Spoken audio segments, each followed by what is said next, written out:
Doctoral student Colloquium. Once again, we have two wonderful students who will be presenting today.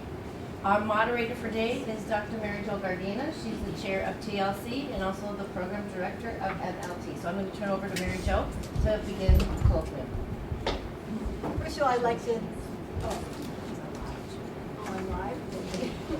First of all, I want to thank Kenny for the opportunity to moderate, to come to several of these. I think it's a wonderful opportunity for us to share and to get to know what's going on, since there's a lot going on in the School of Education.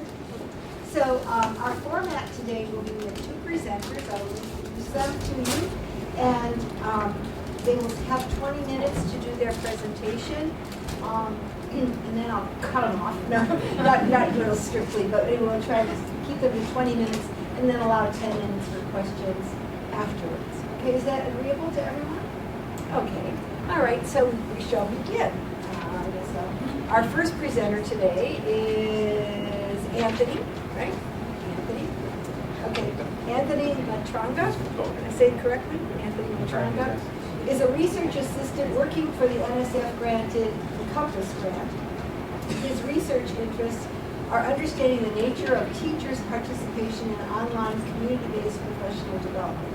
It's a mouthful, okay? Online community-based professional development, and how it relates to their instructional change. In particular, his current work applies social network analysis and ethnographic methods to investigate collective activity and the emergence of social norms. Anthony is also a teaching assistant and instructor in the mathematics teaching and learning program. Happy to meet you. Okay. At Drexel. Prior to enrolling in the PhD program, Anthony taught high school mathematics in the urban New Jersey school district for 5 years. So let's welcome Anthony.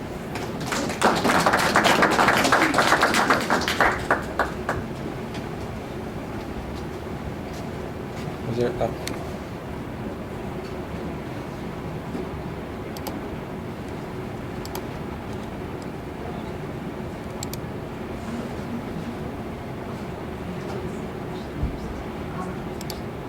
How's this work?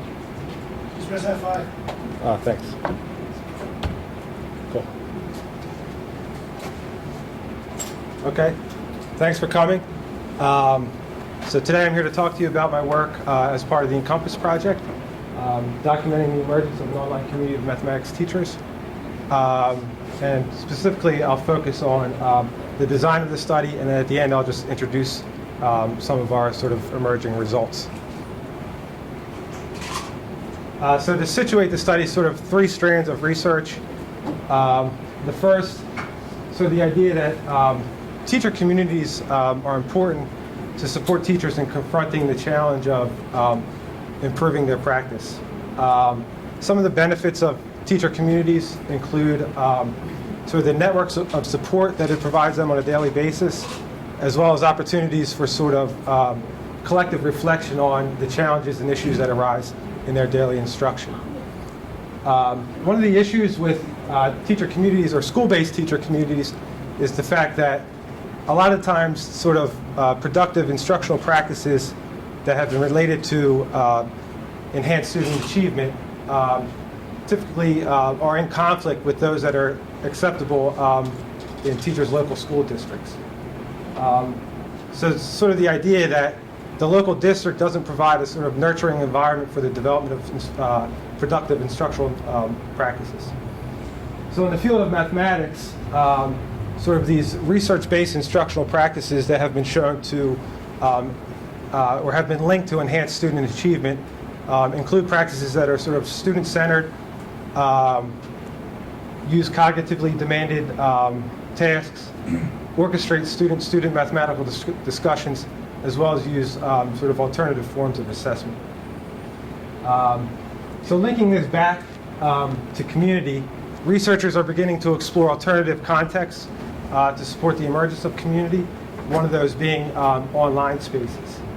And recent research has shown that the online space has shown potential for supporting the development and implementation of these sort of research-based instructional practices, especially in, or as well as in contexts or schools where they might come in conflict with what is accepted in those schools. So building on this, sort of the idea there's a lack of understanding in how to support the emergence of online communities. So as I noted, this work is part of the Encompass project, and Encompass is a community-based professional development project that's designed to engage teachers in particular activities to support their development of research-based instructional practices. So to guide those activities is the Math Forum. So the Math Forum is a sort of website that houses resources for mathematics teaching and learning, as well as interactive services. And it's also a group of individuals that have, or a group of mathematics teacher educators who have been documented as being a community of practice with practices aligned with those that are grounded in the research. And sort of the big idea of the professional development program is to support the intersection between a group of mathematics teachers and this group of individuals who are the Math Forum. And this is the sort of innovative professional development model has two phases. The first phase, which will be the focus of this study that I'll talk about today, which is designed essentially to support the emergence of a strong core of mathematics teachers that have those practices aligned with what it says to be effective in the research. The second phase is designed to sort of leverage that core group and support additional teachers' enculturation into that community. So the idea is the purpose is to document the emergence of a community. And as I said, this is part of a larger study, so there's several sort of overarching research questions, but the ones that I'll address today I have here. So what are the norms and practices of the emergent community? Who are the most central members? As well as what are the structural characteristics of the participants' social network? So given the focus on community, it's important to sort of conceptualize what we mean by community. And in doing so, we draw from Leib and Wenger's Communities of Practice, which is a social theory of learning that takes learning and knowing as sort of integrally bound up in participation. And they sort of go by the idea that social life involves participation in multiple communities of practice. And one of the things they do is provide an analytical framework or sort of criteria for distinguishing the difference between a group and a community. And it's three of those I have here. It's the idea of a group of individuals engaging in shared practices and norms, having a set of common tools, as well as sharing common goals and beliefs. And we use this to sort of distinguish, or a way to frame our research to determine determine if a community exists in our network. So we use mixed methods approach, specifically the triangulation mixed methods design, which sort of is the application or the simultaneous application of both quantitative and qualitative methods. The quantitative methods that we use are social network analysis, which is essentially a way to investigate the interactional patterns within a social network. And then our qualitative methods, we draw from Rasmussen and Stefan, this idea of documenting collective activity, which is essentially a systematic approach to documenting the emergence of norms and collective practices. And this has been related similarly to the constant comparative method. And as you can see here, I also sort of delineated the research questions according to which method will address them, will primarily address them. So the participants for this study, mathematics teachers from across the United States. Again, the goal is to support the emergence of an online community, so learning at a distance here. And I delineated the data depending on the type of analysis. So our quantitative data, we collected all the online interactions over the first 2 years of the study, from interactions on discussion boards in Blackboard courses, email, and Twitter. And that subset of data included 53 of the participants.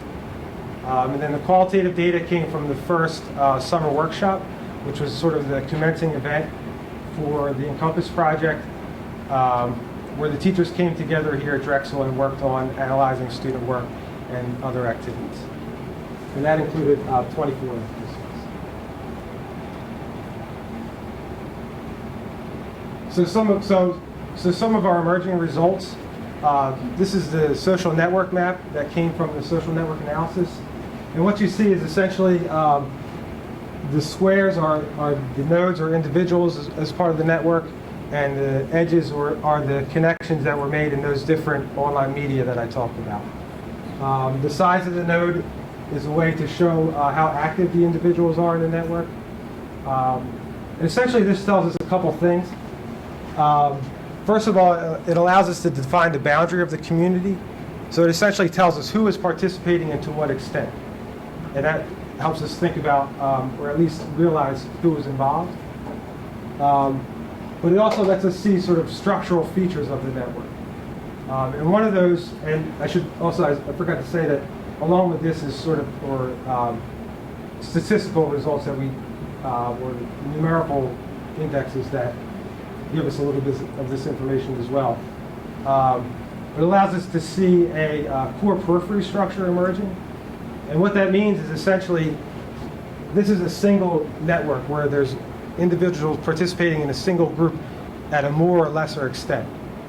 That's in contrast to sort of a network that we would call cliquey, which would be pockets of subgroups where there's tightly connected individuals and only sparse connections between the subgroups. So the difference between the two, this type of network has been conducive to the emergence of a community because it allows for efficient flow and exchange of information across the network. And in our case, this efficient flow and exchange of sort of research-based instructional practices. It also gives us an idea of who the most central members are. Again, the size of the node is related to how active they are. And for the purposes of this research so far, it's given us a different lens to look at our qualitative data. So some of our emerging qualitative findings. Again, this was from our analysis of the commencing or the initial summer workshop. And from our first pass at coding, several themes have emerged, and two which I'll talk about here. The first is this idea of noticing and wondering, which I should note is one of the practices of the Math Forum, and its idea of looking carefully at student work and trying to figure out the reasoning and thinking that went into creating that piece of work. And the goal of noticing and wondering is to break down what is that piece of student work and figure out that process. So we've noticed differences in the types of noticing and wondering. And there's different, I have noted up there, is the difference between surface level and sort of deep thinking, and this idea of a noun versus a verb. So the first example says, the participant says, I notice there's a lot of computational errors. So essentially, to us, this was a sort of surface level noticing, because she's noticing something that is observable on the student's work. It's something she can see. As opposed to the second example, which we characterize as more deeper thinking, the participant says, I wonder how student learning style impacts what their work looks like, and how does that impact how we evaluate or assess them? So to us, this was at a deeper level for a couple reasons. First of all, she's thinking about sort of abstract ideas.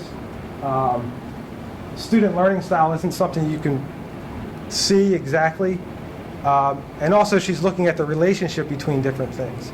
She's looking at the relationship between learning style, the type of work that creates, and then how we assess that work. So for us, this was much more complex than the first one. Also, at the same time, both of these first two examples we're thinking of as sort of the verb usage. These participants are engaged in the process of noticing and wondering, so it's sort of part of their stream of consciousness. As opposed to the third example, the participant says, you did the noticing and I did the wondering. So for us, she was sort of conceptualizing noticing and wondering as a thing, and using that as a way to make sense of her experiences.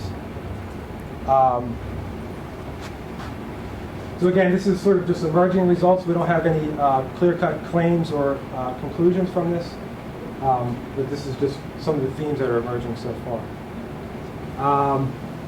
And then the second theme that I'll talk about is we're noticing teachers are talking past each other. We're not exactly sure what we mean by this just yet, but we see them talking about different things, and one of our conjectures is that they may not necessarily be aware of that fact. So I'll talk through this transcript really quick. And I should note that this is in the activity of looking at student work. And also, the work that they're looking at is from one of Ella's students from her classroom. So Ella says, well, they set up a great equation. And she says, but they put the x and then plus the x and then minus 189. I was like, well, what happened to the other x? So she's sort of focusing on calculations. She continues to make a couple similar statements. And then Ben says, this is a broad comment that is not specific to any one student's work. But the first two took an algebraic approach, while these two used guess and check. Then he goes on to say, Hunter, who used guess and check, seemed to be reasoning through the problem, but I would have a few questions for Phil. And then Ella says, well, a lot of them did guess and check, which was disappointing because we just did rational equations. So what we're noticing here is that Ella is focusing on calculations. She's looking at exactly what the student did, whereas Ben is sort of trying to make sense of the reasoning the student engaged in, as well as looking across several students' work to try to make sense of sort of higher level categorizations of the types of reasoning or things that students are doing. And also to us, so this last quote we thought would have been an opportunity for Ella to sort of address the differences in their perceptions, but at this time she sort of just goes, well, yeah, I saw that, but I was really interested in, or I really wanted them to use what I've been teaching them so far. So in relationship to the quantitative analysis, this helped us think differently about some of the persistent engagement of these participants. So we know from the social network analysis that Ben does not continue to engage in the project, whereas Ella turns out to be one of the most central members of the project. And this is helping us think a little bit about why that might be the case. In particular, we think, or Ben might not be perceiving as the group as a resource for her or for him. Whereas on the other hand, Ellen might see these individuals as a resource and motivate her to continue engaging in the project.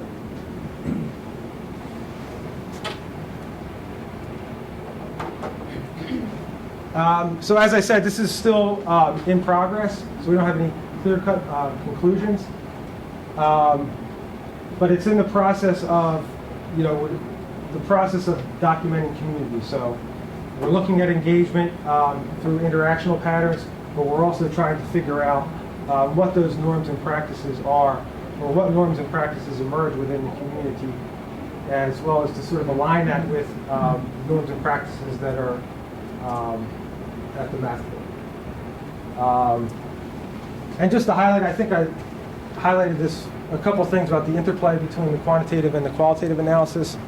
For the quant, I just mentioned that. It's a different way to think about how the norms and practices emerge, as well as why those different things are happening.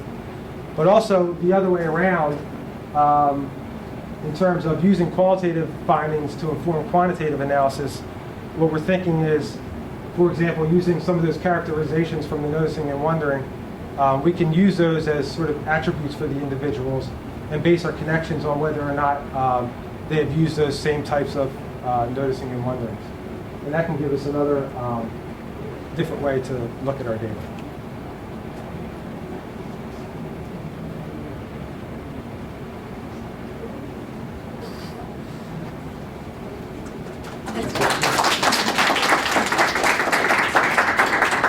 Very good in keeping a very limited time frame. That was great. Thank you for clarifying this research for us. I had one question, and that was, how come some, in your quantitative diagram, could you go back to that? There, how come some people are orange and some people are purple? So it depends on when they came into the project. So the orange nodes are the initial participants. I guess I should have included the kid in that. And yeah. So what do you mean by initial and then later on? The other people that joined later? Right. So different cohorts came into the project. Orange was the initial cohort. Actually, purple was staff. And then some of the following cohorts were the other colors. And what grade level are these participants? The participants teach primarily, actually across elementary, secondary. Oh. Yeah. All right, I open the floor to any other questions. Nancy? Yeah, so this was a great presentation. Thank you. Thanks. I really like the blend of the quantitative and qualitative and the ways they complement each other.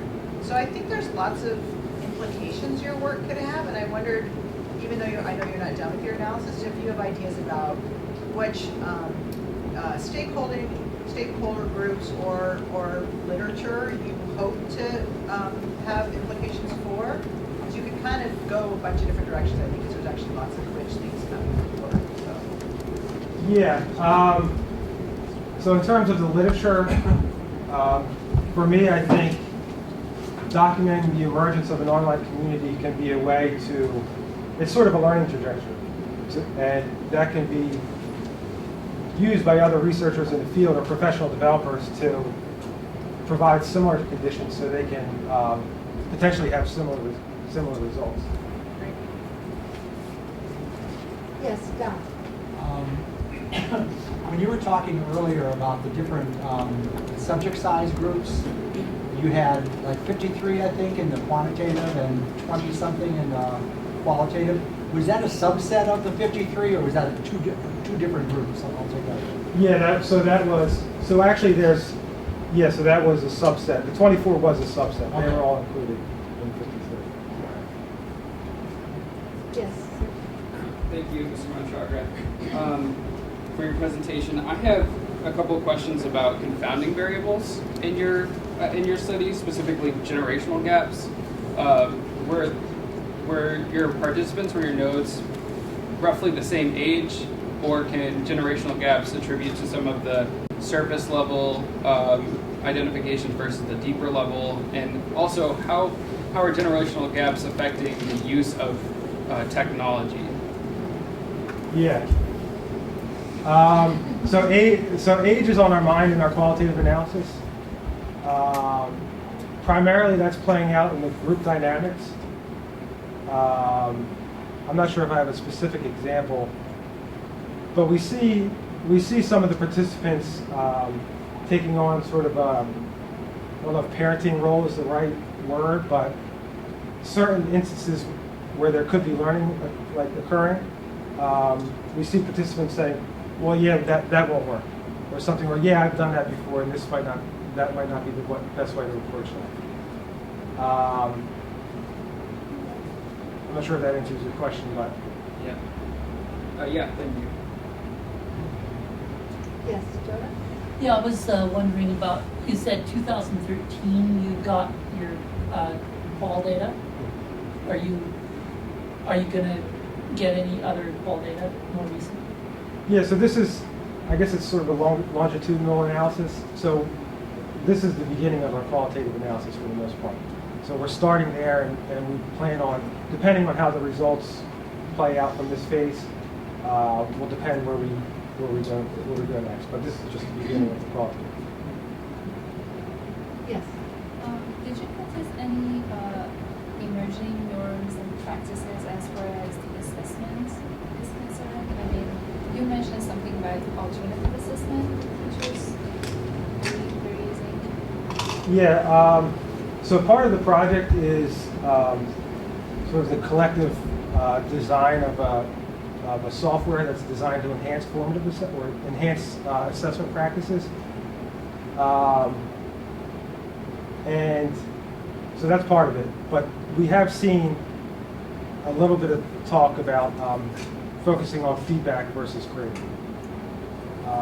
So we haven't really pursued that much further just yet. But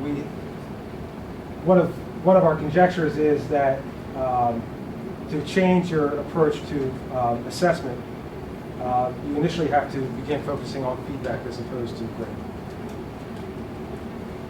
Answer your question.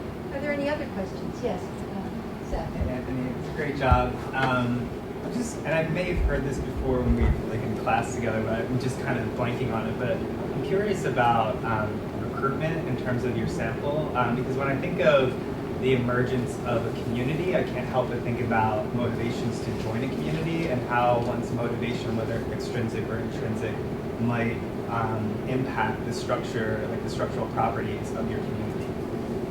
Yeah. So the initial cohort was, so the participants were specifically recruited for the project. But that was part of the initial, so that's part of the initial phase. We have seen some participants get involved that weren't recruited. So those were different cases. But the core group of participants were specifically recruited. So can I ask a follow-up? Does that mean that you provided like some kind of monetary, compensation for their participation, or not? What does recruitment mean? Yes, yeah. So my colleagues might be better at answering that. Yeah, sure. Are we allowed to talk? Jason, I help thought us. This actually happened. The recruitment actually predated Anthony, so he's talking from hearsay in project meetings and more than experience. We recruited people from a wide variety of areas, but primarily it was people who were high interest, high teaching ability, high internet technology. So we're looking for a set of high achievers in the beginning, the idea being to cultivate a tight core of community, and then over the past 3 or 4 years what we've done is expand that community both through personal connections, through internet-based happenstance connections, as well as through some more recruiting through online workshops and other things. So the model had recruiting a tight group, compensating them for their participation, something fair based on what there was fun and stuff, and then opening it up to people who, the more and more, as you get further out in that diagram, those people were less incentivized and more engaging in the community based on their connection and overlapping practices and interests, and ultimately sustainability was their trajectory, their interests, and how to match with the activities. And I would add that I don't think our initial analysis of like high and all of those categories was necessarily proved to be accurate. Like we've learned more about the participants and our sort of ideas about predicting those things from this as well. So I think the only reason why I wasn't sure what recruitment meant was because if you're trying to measure activity, but you're providing incentives to some people and not others, that would distort your activity results or something like that. So just like something to make sure you can at least explain and figure out what's going on there. Okay, any other questions right now? Well, we're at the halfway mark of our symposium or colloquium today. So we're going to just take a 1 or 2 minute break while we change technologies and get another cookie. But before we do that, let's thank Anthony.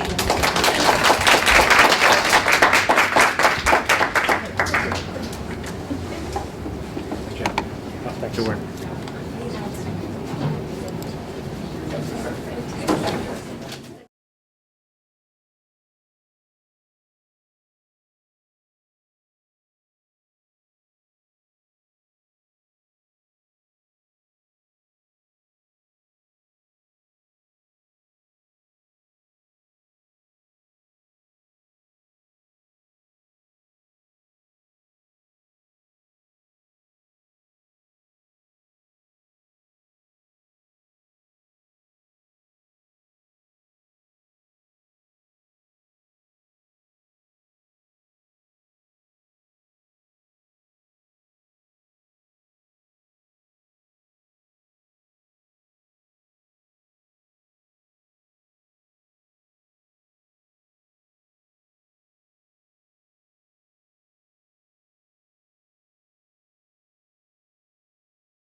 Get your cookies. Hurry up. These presentations, these time frameworks go so fast, so we want to be efficient. So our second presenter today is Stephen Stunder, and he's a doctoral candidate in the EDD program in educational leadership and management, and he's concentrating on educational policy. He is currently the Director of Guidance and Counseling at Holy Ghost Preparatory School in Bensalem, Pennsylvania. He is a licensed psychologist who has been working as a therapist for the last 12 years. Stephen's research focuses on the understanding and creation of programming for students with learning differences. Creation of programming for students with learning differences in independent education. This research has led to the creation of programming for these students at Holy Ghost, and his hope is that this dissertation can serve as a blueprint for the research community to assist other students in need. Stephen lives with his wife Lisa and their 4 children in Hatboro, Pennsylvania. So please let's welcome Stephen. Good afternoon. I'm hoping I don't blow everybody away with my teacher voice today, but I do my best to make sure that it carries throughout the entire room. Today I'm going to go over how participation in a learning difference program in an independent school affects students' academic and emotional progress and definition of success. That's a mouthful. What does that mean exactly? Well, what that means is students with learning differences are more than capable of learning. However, in many cases, they require accommodations in order to be successful as a student without a learning difference. And students that are placed in a supported learning environment not only excel academically, but also take greater steps towards being more self-aware, developing positive problem-solving skills, and are more likely to express happiness and feelings of success. Independent schools are not required to provide programming for students with learning differences like a public school would be. So each individual school is charged with being able to provide programming for those students that go to their school that have any kind of learning difference. So each school is charged with basically creating their own program, and it's by choice. It's not by necessity. So as a result, programs for individuals with learning differences do not exist in all independent schools. One of the things that I found while I was doing my research is that not a lot of research exists in this area because most independent schools do not have programs like this for their students. So therefore, a great many students who attend these schools aren't reaching their educational potential because they're not receiving necessary accommodations. So, for example, how many people in this room are wearing glasses? Including me. So what if I were to take you into a classroom and I were to tell you to take them off? You weren't allowed to use them. Would you be able to learn? Maybe, but it would be challenging. Just like going into a classroom in an independent school that doesn't have a program, you're not learning the way that you need to learn. Let's say that you have a processing issue. Let's say that you have attention deficit hyperactivity disorder. You have a hard time staying in your chair, or when the teacher's talking, you're having a hard time processing what they're saying and being able to put it down on paper. In many cases, a lot of these students are suffering in silence because school is not aware that they have these issues because there's not programming available for them. So this study basically seeks to provide a substantial argument for the need to develop programs in independent schools and dictate that their existence has an impact on students both academically and emotionally. So being able to participate in programming that's going to assist students is going to allow them to improve their academics, but it's also going to help them emotionally. They're going to feel more successful.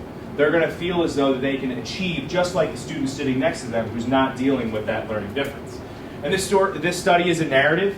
It'll seek to understand how the program that's going to be analyzed as part of the study and other programs of its kind can assist students not only academically, but help them define success. You ask a student with a learning difference what being successful means. Sometimes that means being able to pass a class. Sometimes that means getting a C when the person sitting next to them is getting an A. A lot of these students are happy with being able to get a quality education, but also be able to participate in independent education in smaller environments so that they're getting the attention that they need. So students with learning differences in independent schools where a program does not exist are at a disadvantage. And most of these students spend a significant amount of time trying to overcome their shortcomings. Many of these students are over-organized. A lot of these students have to overcompensate for what their learning difference is because they're learning at a different pace than a student without a learning difference. And then the purpose of the research is to evaluate the impact both academically and emotionally. Again, the study looks at are the students' grades improving or not improving, but also how do those students define success? How do their parents define success? My research questions are, what effect does participation in a program have on a student's grade point average over time? Basic numbers. Students are participating in a program for a number of years. Are their grades going up? Are they going down? Are they staying the same? Do students have a positive or negative experience in this program? They may feel as though the programming is not helping them. They may feel as though it's the most amazing thing in the history of education. But what I'm interested in is finding out, does this programming assist them? And does their definition of success change? When they are a freshman and a sophomore, for example, does success change over time? Is getting accepted into a college looked at as success? Is getting a C+ in a class seen as success? How are those students defining success for themselves? How do students with learning differences feel about their academic performance while they're participating in a program? Students may be getting great grades, but not feel great about themselves. Students may be getting C's and D's and say, wow, this is amazing. Being able to go to a school like this, I'm so happy. And how does teacher development impact a student's perception of their academic and emotional success? You can develop an amazing program for students, but the people that are delivering that service to the students need to be trained as well. The program design could be flawless, but the individuals who are delivering it need to be trained and need to have an understanding, not only academically, but emotionally as well. Sorry, all this emotional stuff, I'm a psychologist, what can I say? So, 3 different streams. We will be looking at student development, how a student develops with a learning difference in elementary school, being able to understand where a student has come from in order to understand where they're going academically, program development, how technology and areas connected to developmental and cognitive ability help develop a program, and then teacher development. Not just what teachers and administrators need to know, but how they get to know. We can say that teachers need to be more emotionally in tune. We can say they need to have a better understanding of learning differences. But how do we deliver that to teachers? What do we provide them? And these streams will assist the researcher in gathering information to address a student's defined progress both academically through academic data and perceptions, feelings of success and failure. So a little bit of a graphic to give an idea of non-supported learning, negative effect on the student's overall learning, and student, parent, and teacher frustration. Anyone in here have children? I may have more kids than all of you put together. The idea here is that there's a lot of frustration between students, parents, and teachers.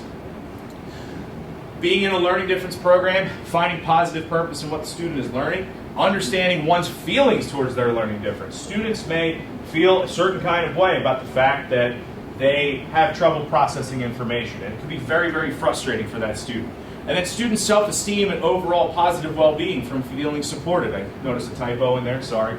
Undergrad in English. One of the things that student self-esteem and overall positive well-being is so important because being able to excel academically doesn't just mean excelling in the classroom, it also means excelling, in your own mind as well. And a little bit of the streams that go into the need for learning difference programming in independent schools. I talked about student development, program development, and teacher development as well. So, a couple of assumptions about the study. One of the major ones in this area of research is the assumption that independent schools want to have programs like this. The assumption that all independent schools will sit down and take a look at the programming they have available to students and say, we want to help students with learning differences. Because again, by law, they're not required to do so like a public school is. So each independent school, it's to their prerogative whether or not they want to provide this type of programming for their students. And it's also assumed that independent schools will follow accommodation recommendations based on psychoeducational data. I'm the person at my school that reviews all this psychoeducational data, and we're able to pick and choose things that we feel will help the student. In a public school, if an IEP is done, they have to follow it to the letter of the law. So just because a student walks into an independent school with an IEP doesn't mean that the school has to follow it. So one major assumption is that the school would follow that as well. Click through here a little bit. So just want to talk a little bit about the literature review and the research. A lot of the research focuses on program needs because, again, a lot of research does not exist in this area. So many of the things that I went through, I found a lot of things on Montessori schools because Montessori schools teach a little bit of a different way, and they also teach using a little bit more hands-on learning. For students with learning differences, hands-on learning is very important, and that kind of one-on-one self-efficacy as well. Students need to feel as though you're personally invested as a teacher in their learning. So the importance of understanding that their educational goals may differ from the traditional student is very, very important. Kind of goes along with the emotional intelligence that is necessary in order to be able to teach a student with a learning difference. I want to get to the rationale behind the study a little bit. Studies designed to measure the academic performance and emotional understanding of students with learning differences. Perceptions is a big word in this study. Very interested in what the students' perceptions are. The students' perceptions of their success, teachers' perceptions of their ability to deliver service to students, parents' perceptions of success, because sometimes that's very different between student and parent. Student may be very happy with their performance overall, and their parents may be saying to them, you need to be doing better, or vice versa.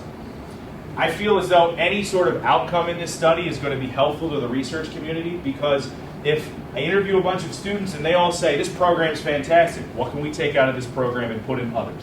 If I interview students and they say this program doesn't work, what can we do to work to improve programming for students with learning differences? So the design of the study is a narrative. It's a mixed method study with qualitative data, with interviews of students, and supporting the artifact analysis of academic data.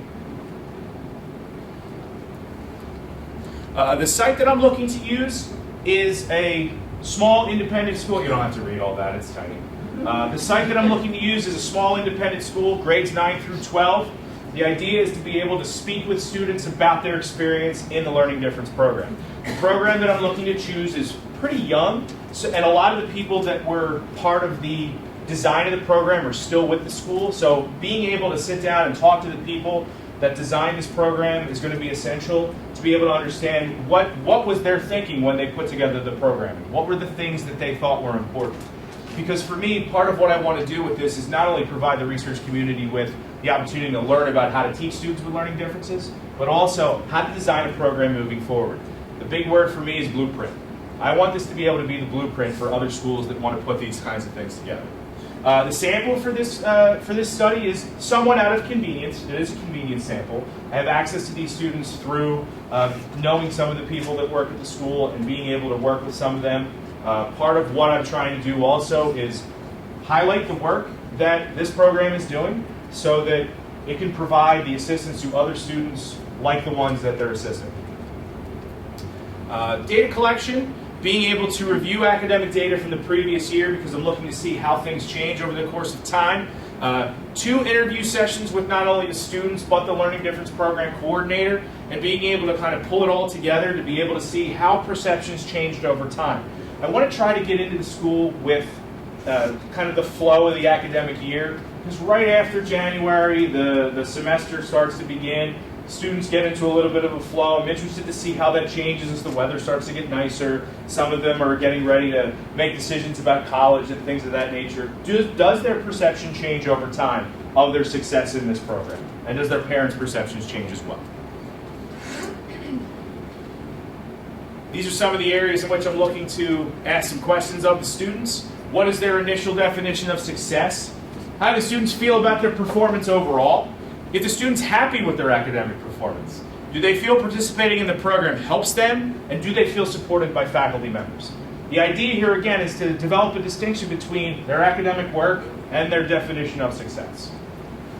This is the interview protocol. Again, you don't have to read through all this, but the idea here is that there's a number of questions that kind of ease the students in to be able to get a base foundational understanding of what their learning difference is, and then being able to see how their definition of success may or may not change over time. Some of the ethical considerations, again, not going to read through them all, but one of the biggest ones is this is a sensitive population. One of the things that I have to be mindful of is that I'm dealing with students that may, again, feel a certain way about the way that they learn, and asking them a bunch of questions about it, may be a sensitive topic. But one of the things I'm also looking to do is to help them see that part of what they're doing is becoming more successful by participating in this program. One of the things that it's doing is it's allowing them to see the success that they're having academically and maybe feel a little bit better about themselves as well. I'm dealing with minors. That's always an ethical consideration, something to think about. Being able to sit down with their parents and explain the study to them so that they have a good understanding of what it is that I'm looking to do. And also being able to explain to the students as well how the data is going to be used and what some of the things that would be able to be helpful for them. One thing that I really want to stress to the students is that participating in this study and providing these things to the research community may assist a student in the future, just like them, to be able to get the things that they're going to need in order to be successful. Thank you. Wow. I didn't use my signal at all. I was waiting for the music to start playing. I don't know if we scared you into that. I have just two, thank you very much. I just have 2 initial questions. One, I wasn't sure as the size of your study. You talked about the girls in the school, and how many would be in the study? In the program itself, there are 13 students. I'm looking to speak with in the area of 6 to 7. I want to try to get across all grade levels if I can. One of the things that I've been kind of negotiating with the site is obviously being able to find students that are interested and willing in participating as well. But I want to, if possible, in a perfect world, I'd like to get across grade levels, but if I have 6 or 7 students that are willing, interested, and able to participate, that's the number that I'm shooting for. Just because I want to be able to make sure that I'm getting good interview data. I don't want to dilute it by trying to talk to too many people. I want to try to get, it's not about quantity for me, it's about the quality of the information. And the other question I had was, it wasn't clear to me how they get into this program. They It's a get good accepted question. into your school. Yes. The Holy Cross School, and then Holy Ghost School. Mhm. And then how do they get into the program? Students in this particular program are identified at admission. They provide the school with psychoeducational testing and documentation. They sit down with the school administration, and the admissions committee kind of goes through all their information. And there's a determination made at admission that these students would enter this program, and they would start, from the very beginning of their time at the school, going through the learning difference program. So typically, they're identified at admission. That answers my questions. Now, Dom? Well, first of all, thank you very much for the presentation and for your teacher voice. I really appreciate Yes. it. I've got one myself, Yeah. so I never You just can't use one. it at home. I do.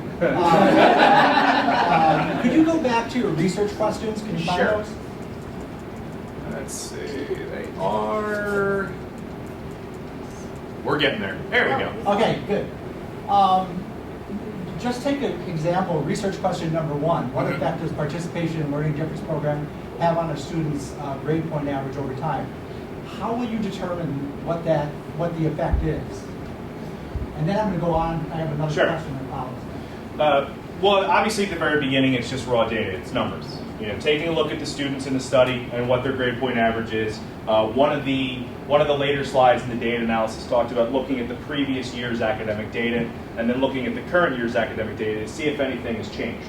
Part of the questioning when it comes to the interviews is asking them about their perceptions of success. So if I have a student who, I look at their academic data from last year and they have a 3.5, and then I look at their data this year and they have a 3.1, I'm going to ask that student what their definition of success is. Maybe that student says, well, I'm just happy I can get to school every day, or I'm just happy I can get through, certain class without failing because I have a really hard time processing the information, whatever the case may be.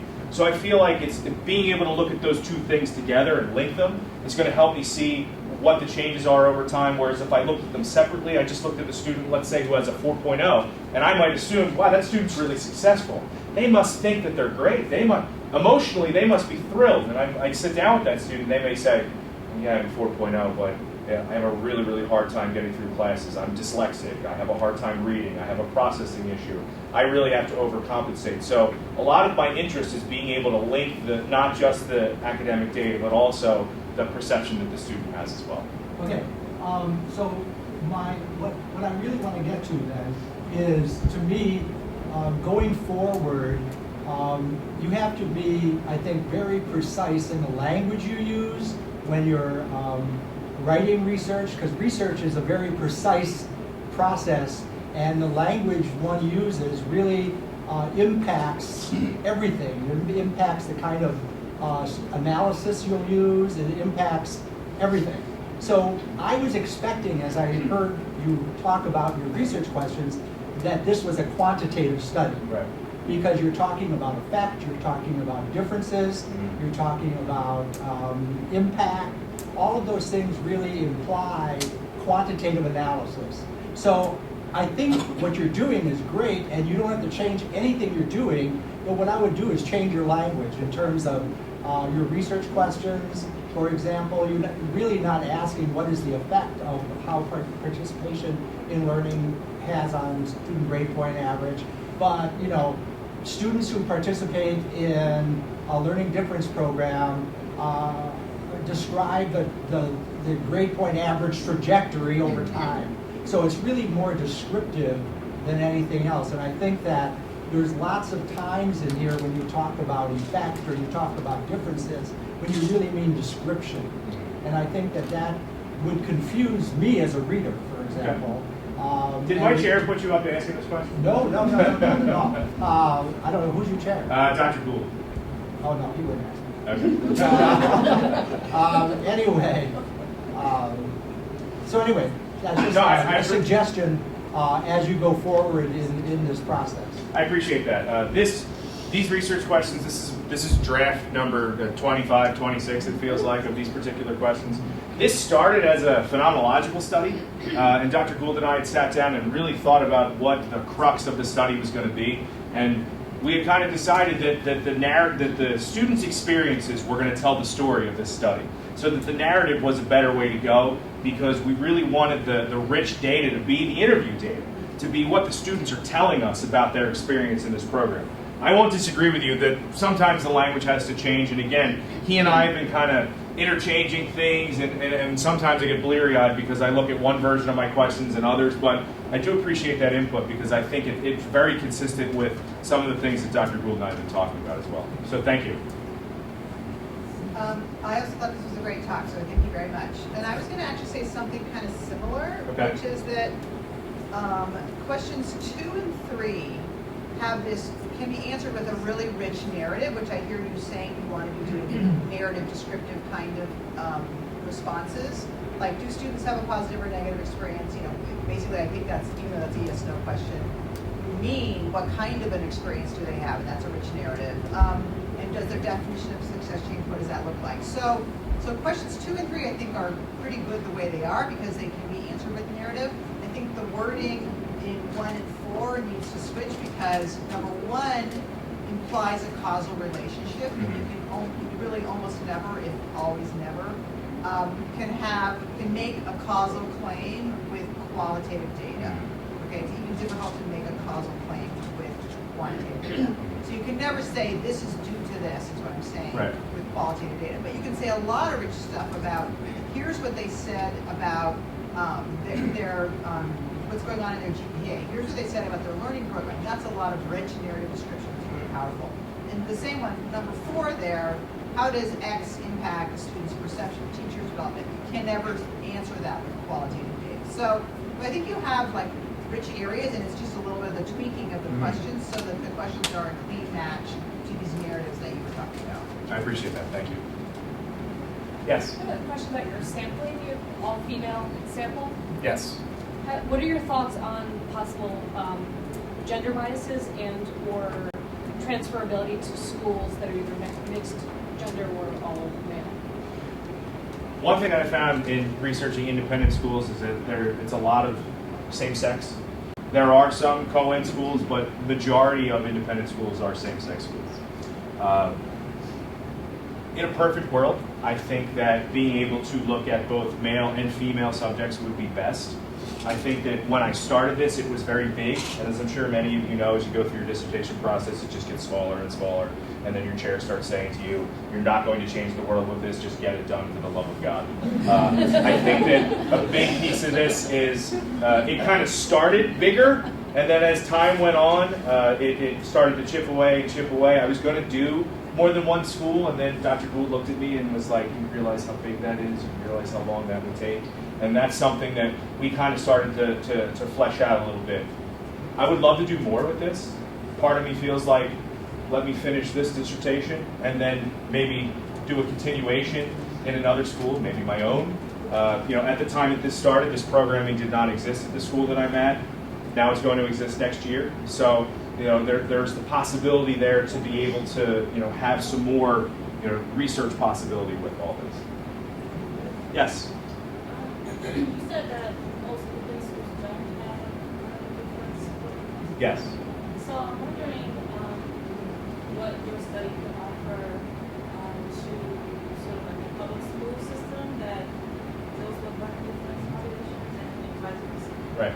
A lot of the research is based off of the public school model. I spent several years while I was working at a facility for juvenile delinquents. And a lot of the things that I did at that particular facility is I wrote a lot of IEPs. So I was able to get into that documentation and understand it a little bit. My area of expertise is more, again, in the independent world. I think there's a lot of stuff about public school I still have to learn. But part of me feels like that there are programming areas for independent schools in smaller environments that could be beneficial to public schools. But I find a lot of the public school model, which is some of the things that I've been researching, can apply to independent schools as well. I want to make sure that there is a little bit of reciprocity there because most of the research that exists is based on public school models and based on the documentation that is used in public school. But one of the things that I really like about independent education is, again, that smaller environment and the ability to kind of have a little bit more one-on-one attention. That may be something that could translate into public school, but for the most part, most public schools do a really good job with their specialized services. I live in a great school district, and many of the things that they do are pretty top notch. I've actually had a chance to speak with a lot of the people that run this programming in our school district and some of the administrators about some of these things throughout the course of my program. So I think that being able to take a look at both public and private schools and being able to see what would work across environments would definitely be a good thing. Thank you. Yes. I have a question about defining success and thinking about it in the context of the actual school. So you talked about talking to students about their definition and parents. But does a school, like as they describe the program for these students, have a definition of success? And like as a second part of that question, are you planning to talk to the parents about why they chose, like why they thought their student or their children would be successful in this particular model? I think in schools like the one that I'm looking to do this study in, it's a college prep school. So in many cases, the definition of success is whether the student graduates and goes on to college. But I think that part of what I'm trying to show is that success can be smaller than that. Success can be getting a B in a class that otherwise you may have failed because you were provided with the necessary accommodations in order to be successful. As far as the parents go, I think that being able to bridge that gap a little bit between what parents think is successful and what students think is successful is going to be really important, because I have a lot of, it's funny, last night was our parent-teacher conferences at my school. So I had a lot of these conversations yesterday about what does a student think is successful, what does a parent think is successful. And I think, if anything, a lot of this conversation might kind of, make that gap a little bit smaller. My parents expect me to get straight A's. I hear this from students all the time. And the parent looks at them and says, no, we don't. We just want you to do your best. And there's this doe-eyed look on the student's face, like, well, that's not what I thought. And then we actually have what we call in the psychology world a breakthrough. No, I mean, I think you bring a really nice lens to this from all your experiences, so I think it's a really good question. Thank you. I know I still have a lot of questions, but our time is up, so maybe we can spend some time. I would like to thank Dr. Penny here and her noble assistant, Davida, for arranging. And I'd like to thank all of you for attending. And once again, I'd like to thank Anthony and Stephen for presenting. Feel free to come up and ask your questions individually, but as of now, class dismissed.